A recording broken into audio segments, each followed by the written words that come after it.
Hadirin hadirat jemaah yang Allah. Dalam hadis yang diriwayatkan oleh Sayyidina Sa'ad bin Abi Waqqas radhiyallahu taala anhu warḍah, beliau mengatakan sesiapa yang mendengar azan kemudian dia menjawab apa yang dilantunkan oleh muadzin, kemudian dia membaca doa setelah salat, ghufira lahu ma taqaddama min dzanbihi. Allah akan ampuni dosa-dosanya yang telah lalu. Anugerah yang luar biasa dari Allah Subhanahu wa taala. Tak terkira berapa banyak yang sudah Allah berikan kepada kita, setakat kita beberapa menit saja duduk di dalam rumah Allah Subhanahu wa taala. Belum lagi dengan pahala i'tikaf. Nabi sallallahu alaihi wasallam sebut dalam hadis, "Man i'takafa sa'atan ba'ada Allah bainahu wa bainan nari sab'ina khalifah." Barang siapa yang i'tikaf sesaat saja di dalam masjid, Allah akan jauhkan dirinya dari api neraka sebanyak perjalanan 70 tahun. Sayyidina Abdullah bin Abbas radhiyallahu ta'ala anhuma beliau pernah i'tikaf di Masjid Nabawi yang pahala ibadah di dalamnya 1000 kali ibadah di tempat lain. Man shalla fi masjidi hadza falahu ajru alfi salatin fi ma siwa. Barang siapa yang salat di masjidku ini, kata Nabi, maka ia mendapatkan pahala 1000 kali salat di masjid yang lain. Pun juga ibadah yang tasbih kita 1000 kali ganda, bacaan Quran kita 1000 kali ganda, i'tikaf kita pun juga 1000 kali ganda. Tapi tatkala beliau sedang duduk di dalam masjid i'tikaf, beliau tengok ada orang yang sedang bersedih, ada orang yang sedang seperti terpikir sesuatu, merenung. Kemudian beliau bertanya, "Ya Fulan, apa yang membuat dirimu bersedih?" Beliau katakan, "Ya Nabi Rasulullah, wahai keponakan baginda Nabi, Tuhan tidak perlu risau untuk mengetahui apa yang meresahkan hatiku, karena Tuhan sedang i'tikaf. Pahala i'tikaf besar. Ini masalah-masalah pribadi, masalah diri." Kata beliau, Nabi sallallahu alaihi wasallam menjadikan, "Wallahu fi 'auni al-'abdi ma dama al-'abdu fi 'auni akhihi." Allah Subhanahu wa taala akan senantiasa menolong seorang hamba tatkala ia menolong saudaranya yang lain. Saya ingin meraih ampunan, pertolongan dari Allah karena saya menolong saudara saya. Ini orang tadi kemudian bercerita, saya berhutang kepada seseorang. Hari ini jatuh tempo, habis sudah masa, harus saya kembalikan hutang, tapi tidak ada yang bisa saya berikan. Maka saya risau, saya sedih karena tidak bisa melunasi hutang tepat pada masa ini. Kata beliau, "Kalau kau tidak keberatan, aku ingin temui orang yang berhutang kepada kamu. Kau tinggalkan yang kamu di Masjid Nabawi." Nabi SAW sudah beri jaminan bahwa Allah akan memberi aku pertolongan jika aku menolong saudara. Bahkan langkah-langkahku dikatakan sebanding dengan langkah jihad di jalan Allah jika langkah kita untuk menolong saudara kita. Kemudian beliau pun pergi ke rumah orang tadi. "Assalamualaikum warahmatullahi wabarakatuh. Masya Allah, ya Nabi Rasulullah, ini adalah putra dari paman Rasul datang ke rumahmu. Lalu serta ini juga kalau kau mengutus seseorang untuk datang ke rumahmu, aku yang akan datang ke rumahmu. Kenapa Tuhan justru datang ke rumahmu?" Kata Sayyidina Ibn Abbas radhiyallahu ta'ala anhuma, "Ini saudaraku, dia bercerita bahwa ia berhutang kepadamu dan hari ini sudah jatuh tempo. Apakah benar?" "Oh, memang dia berhutang kepada saya dan memang benar hari ini adalah hari terakhir dia harus melunasi hutang. Saya datang kembali untuk memberikan syafaat kepadanya. Jika Tuhan berkenan, Tuhan beri masa tambahan lagi agar dia bisa mencari sesuatu untuk dibayarkan kepada Tuhan." Karena beliau kata, Sayyidina Abdullah bin Abbas radhiyallahu ta'ala anhu yang datang ke rumahku, dan ini adalah penghormatan yang besar untukku. Bukan setakat aku tangguhkan hutangnya, tapi aku angkat hutangnya. Aku bebaskan dia dari hutang. Kemudian orang ini luar biasa. Ibnu Abbas meninggalkan i'tikaf beliau setakat untuk membantu membicarakan apa yang menjadi masalah yang merisaukan seorang muslim. Itu pemahaman yang utuh daripada sahabat-sahabat Nabi SAW. Begitulah mereka dengan sempurna memahami hadis-hadis baginda Nabi, walaupun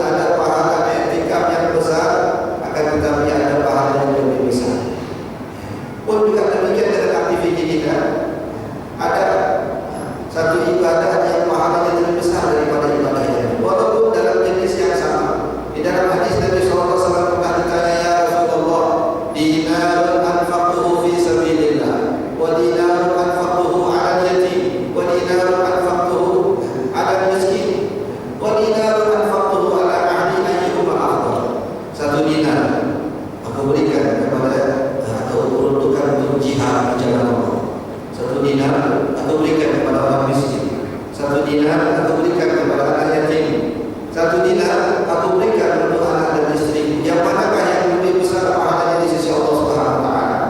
Nabi sabdakan, dinarun anfaqtahu ala ahli khairul mu'akhkhar. 1 dinar yang kau sedekahkan, yang kau berikan kepada keluargamu, pada anak dan istrimu, itu lebih afdal, mengalahkan pahala dinar yang disedekahkan untuk jihad, yang diberikan kepada anak yatim dan yang diberikan kepada orang miskin. Ini adalah cara metode bagi Nabi SAW untuk memberi pemahaman kepada para sahabat bahwa 1 dinar walaupun jumlahnya sama, tapi nilainya di sisi Allah tidak sama. Bahkan di dalam hadis Nabi sampaikan, sabaqat dirhamun mi'ata alfi dirham. Terkadang pahala sedekah 1 dirham itu lebih besar dari pahala sedekah 100.000 dirham. Sahabat bertanya, ya Rasulullah, bagaimana mungkin yang 1 dirham mengalahkan pahala yang 100.000 dirham? Rasul katakan, orang ini hanya punya 2 dirham, kemudian tatkala ia sedekahkan 1 dirham, maknanya ia menyedekahkan setengah dari hartanya. Sedangkan yang itu yang sedekah 100.000 dirham, ia memiliki ratusan ribu dirham. Tatkala ia memberikan yang 100.000 dirham, itu tidak ada setengah dari harta yang ia miliki. Ini cara bagi Nabi untuk memudahkan pemahaman. Bagaimana memahami seutuhnya ibadah kita kepada Allah Subhanahu wa taala. Apakah itu terkait dengan salat, apakah itu terkait dengan bacaan Quran. Nabi SAW berkata, ada di satu majlis, ada orang datang kemudian mengucapkan salam, Assalamualaikum. Nabi katakan asrun, 10. Kemudian datang yang berikutnya, Assalamualaikum warahmatullah. Nabi katakan isrun, 20. Kemudian yang ketiga datang, Assalamualaikum warahmatullahi wabarakatuh. Nabi katakan 30. Sama semua salam, tapi dengan redaksi, dengan kalimat yang tambah. Nabi menyatakan bertambah pahala di sisi Allah SWT. Assalamualaikum, Nabi katakan pahalanya 10. Assalamualaikum warahmatullahi wabarakatuh. Assalamualaikum warahmatullahi wabarakatuh. Nabi katakan 30. Mungkin berat di lisan sama, berat di lisan untuk diucapkan sama, Assalamualaikum, Assalamualaikum warahmatullahi. Tapi sudah berbeda 10 kali ganda. 10 naik jadi 20, 20 naik jadi 30. Itu ibadah yang sama, tetapi ketika dilakukan dengan cara yang berbeda.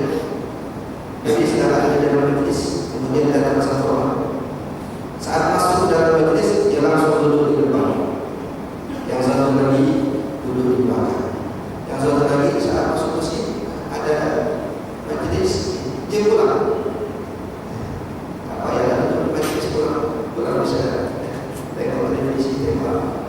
Nabi SAW menyatakan, hada aqbala fa'aqbalallahu alaihi, hada istahya fastahya Allah, hada a'rada fa'aradallahu alaihi.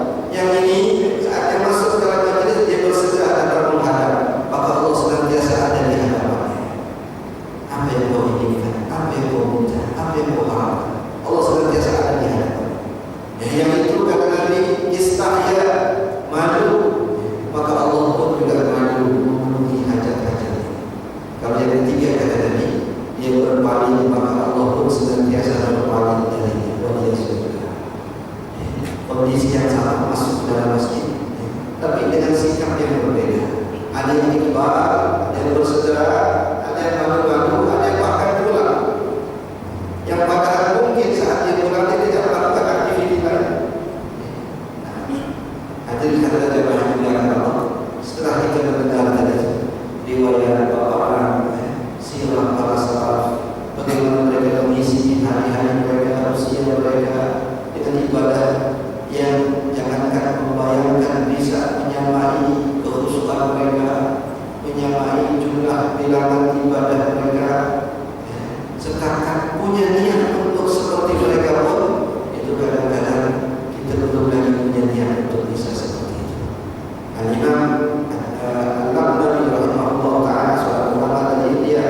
mudah-mudahan semua yang kita dengar dalam majelis ini menambah keberkahan pada kehidupan kita.